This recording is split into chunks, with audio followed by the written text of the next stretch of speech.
ৰাতি লিখা এটা কবিতা। কবিতাৰ শিৰোনাম ৰাতিৰ সাধু। ৰাতিৰ শোৱনি কোঠাত পোক পৰুৱা ওলালে, আয়ে আমাক মাৰিব নেপায় বুলি বুজনি দিছিল।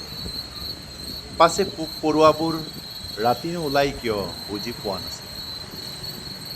মানুহে ৰাতি টোপনিত নিশ পালি দিয়াৰ পাছতো পোক পৰুৱাবোৰে অনুসন্ধিৎকো অভিপ্ৰায় লৈ ওলাই আহে যেন পাওঁ।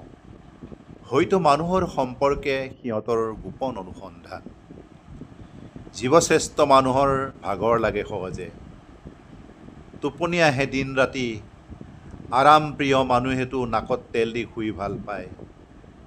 টেবুলৰ কিতাপৰ মাজে মাজে, আলনাৰ কাপোৰৰ ভাঁজে বাজে, টেবুলৰ কিতাপৰ মাজে মাজে, আলনাৰ কাপোৰৰ ভাঁজে বাজে, পোক পৰুৱাবোৰ ৰাতি ৰাতি বগাই ফুৰে। সিহঁতে নিশ্চয় দিনৰ আধৰুৱা কামবোৰ ৰাতিও কৰে।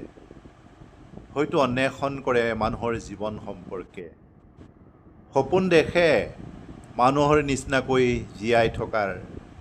সিহঁত সঁচাই মানুহতকৈও ধৈৰ্যশীল, ভাগি নপৰে মানুহৰ দৰে সৰু সৰু কথাত। ভাগৰো নালাগে, নিজৰ কাম কৰে দিন ৰাতি একাগ্ৰতাৰে। নিজৰ কাম কৰে দিন ৰাতি একাগ্ৰতাৰে। ধন্যবাদ।